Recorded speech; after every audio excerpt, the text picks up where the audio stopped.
Hello, and thank you for stopping by to look at this video.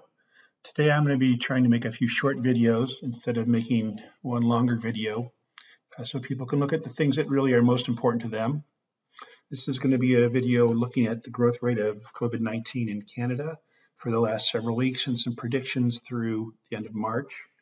As I've done in my other previous videos, this is the Johns Hopkins real-time dashboard for COVID-19, and it's spread across the globe.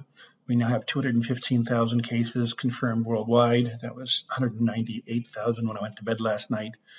And that just brings home how quickly this is spreading. So I work and live both in the United States and in Canada. One of the things I wanted to do was look at prediction in Canada because Canada does not have a lot of cases yet. But that doesn't mean that they're in no danger. And in fact, many schools in Canada have closed and are sending individuals home from university, et cetera, which may seem dramatically like an overreaction given that there's only about 500 cases in the country right now. But I think it's exactly the right thing to do to try to interrupt the spread of this before it becomes too late. And I'll show you what I mean by that as we go through these predictions. So exponential growth, I've said this before, I'm trying not to be too much of a teacher, but it can often be modeled by fitting a straight line through log transform data. This is the raw data from Canada in that log transform space. Log transformations are using base 10. 1 would be 10 to the 1 or 10. 2 is 10 to the 2 or 100, 1,000, and so forth. I'm fitting two lines. One is with all the data we have in March so far, which is this blue line. And one is the last week of data, which we have in the red line. The reason I'm doing that is that in many countries, the rate of spread is changing, usually accelerating, unfortunately. And I wanted to make sure that I picked a model that was as accurate as possible given the current situation. So what does that look like in Canada? We're going to take these data that I was just showing you, fit these two lines using a standard statistical regression.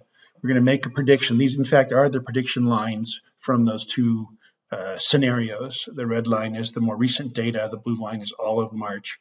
And when you look at the residuals for the data, you look at the curvature in the plot and some other things, it seems fairly clear that the red line is a better prediction at this moment.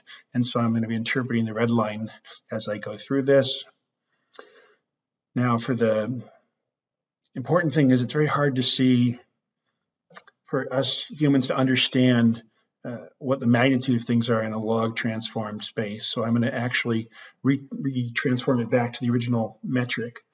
So the left is the same panel I just showed you in the log transform space. The right is the same graphic, now back transformed into total number of confirmed cases. If we use the entire record of March so far, the 17 days I have data for, we would predict 40,800 cases at the end of the month in 2 weeks. We currently have 478 cases on March 17th, according to the Johns Hopkins database at least. On the other hand, if we choose the red line, which we think, looking at the left panel, you can see it fits the data better. There's some curvature here, sort of like a smiley face, and this is actually a better predictor of what's going on right now. And even though these lines don't look too far apart, in this log transformed environment, when you see the rate that compounds through time, you can see what an enormous difference it makes. It looks like we're heading for 17,000 cases in 2 weeks. So my best guess right now, based on the rate of growth we've observed in the last week, is that Canada will go from about 500 cases to about 17,000 cases in 2 weeks at the end of March. That's a 36-fold increase. I mean, it increased 36 times. That's the challenging thing about exponential growth. It's not plus 2, plus 2, plus 2. It's times 2, times 2, times 2. And so it grows faster and faster.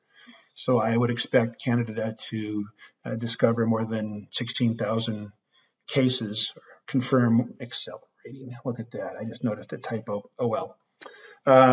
So I won't belabor the point. 4 minutes is a nice length. So what's going on in Canada right now? We don't have that many cases yet.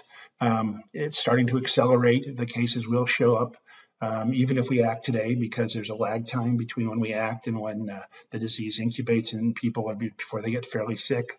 But if we act now, hopefully we can keep it from racing past 17,000 to 100,000 or 200,000, which would be a real problem. Thank you for listening.